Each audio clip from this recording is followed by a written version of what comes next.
जय श्री राधे कृष्णा मित्रों, आपका हमारे आध्यात्मिक साधनाएं चैनल पर हार्दिक स्वागत है। मित्रों, शिवपुराण की कथा के अनुसार सावन के महीने में जब आप शुद्ध मिट्टी से पार्थिव शिवलिंग तैयार करते हैं तो ऐसा करने से आपकी हाथों की रेखाएं बदलती हैं। मान्यता है कि ऐसा करने से हमारे जीवन में आने वाला बुरा समय या बुरी घटनाएं टल जाती हैं। सावन मास में शिव उपासना का विशेष महत्व होता है।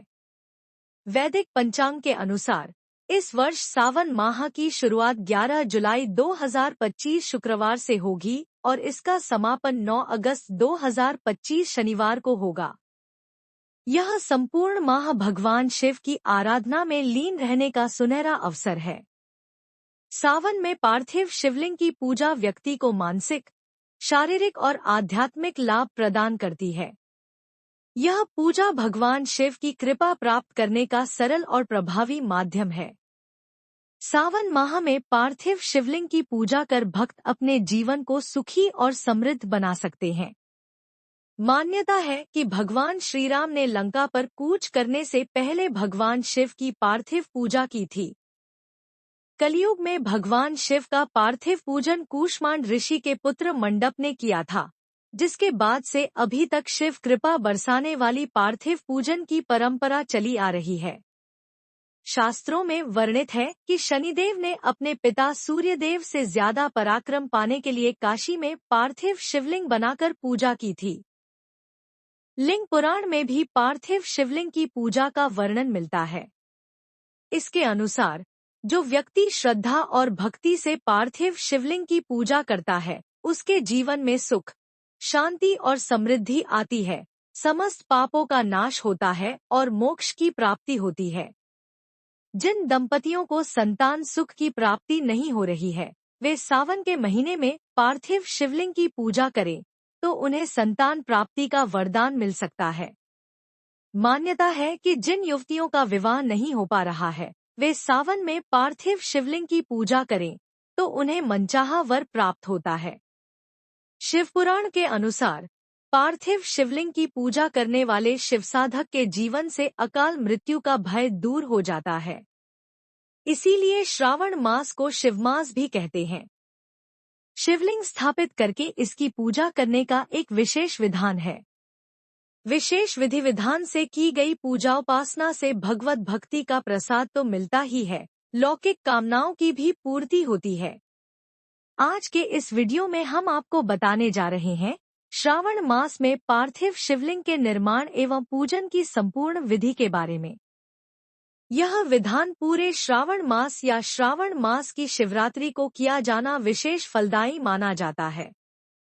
साधक को चाहिए कि वह सबसे पहले किसी तालाब या नदी के किनारे से शुद्ध चिकनी मिट्टी लाएं और उसे एक पात्र में रखें। नदी से निवृत्त होकर पार्थिव पूजन के लिए शुभासन पर पूर्व या उत्तर की ओर मुख करके बैठें।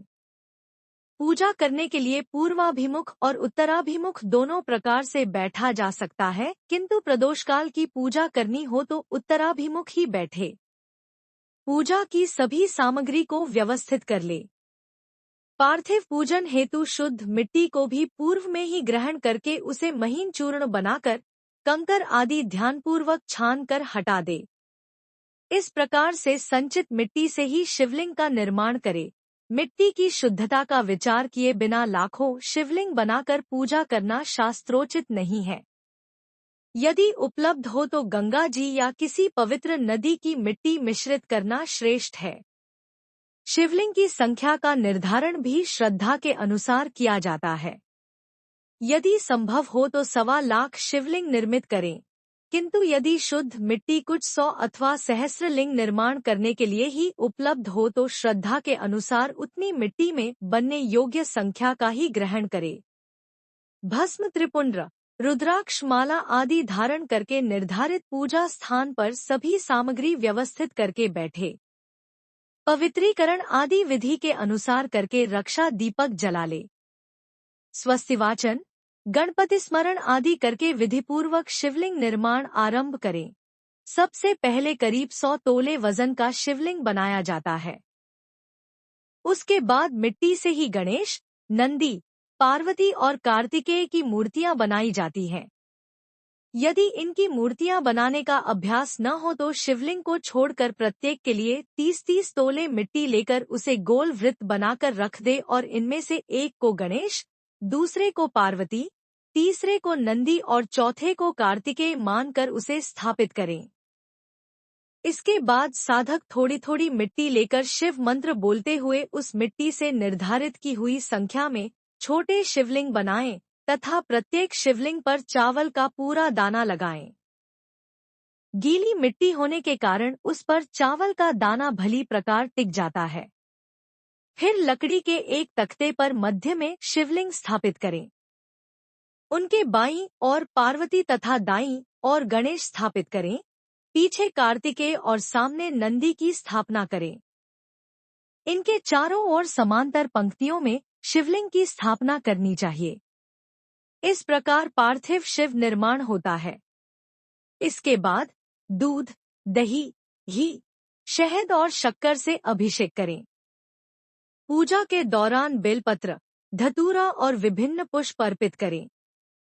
धूप और दीप जलाकर आरती की थाली सजाकर कर्पूर, दीप आदि से भगवान शिव की तदनंतर आरती करें और नमः शिवाय मंत्र का जाप करें। पूजा के अंत में शिवलिंग पर चंदन का तिलक लगाएं और नैवेद्य अर्पित करें। प्रदक्षिणा, पुष्पांजलि, साष्टांग प्रणाम तत्पश्चात क्षमापनादि स्तोत्र पाठ करें। सावन मास में इस पूजा का विशेष महत्व होता है, जिससे भगवान शिव शीघ्र प्रसन्न होते हैं और अपने भक्तों की सभी इच्छाएं पूरी करते हैं। इसके बाद शिव से अपनी मनोकामना प्रकट कर प्रार्थना करें। इसके बाद विसर्जन करें। विसर्जन के बाद इस मिट्टी को नदी में या कुएं में डाल देना चाहिए और यदि यह संभव न हो तो किसी पवित्र स्थान पर इस मृत्तिका को रख देना चाहिए। इस प्रकार प्रत्येक दिन पूजन किया जाता है और इसकी पूर्णता श्रावण की पूर्णिमा को होती है। श्रावण की पूर्णिमा को पूजा समाप्त कर अपने घर में भोजन बनाएं और ब्राह्मण को या 5 कुमारी कन्याओं को भोजन कराएं। इस प्रकार यह विधान पूर्ण होता है। इस पूरे महीने में साधक को एक समय भोजन करना चाहिए। पूर्णतः ब्रह्मचर्य का पालन करते हुए शिव के संबंध में ही बातचीत करनी चाहिए। इस प्रकार साधना करने से साधक की निश्चय ही मनोकामना पूर्ण होती है। इस प्रकार की साधना से उसका यह भय पूरी तरह से समाप्त हो जाता है। मानसिक शांति के लिए यह विधान महत्वपूर्ण है। किसी भी स्त्री के बालक जीवित नहीं रहते हों तो उस स्त्री को चाहिए कि किसी ब्राह्मण द्वारा अपने घर में इस प्रकार का विधान संपन्न करवाए। इससे निश्चय ही पुत्र प्राप्ति संभव है और बालक दीर्घायु होता है।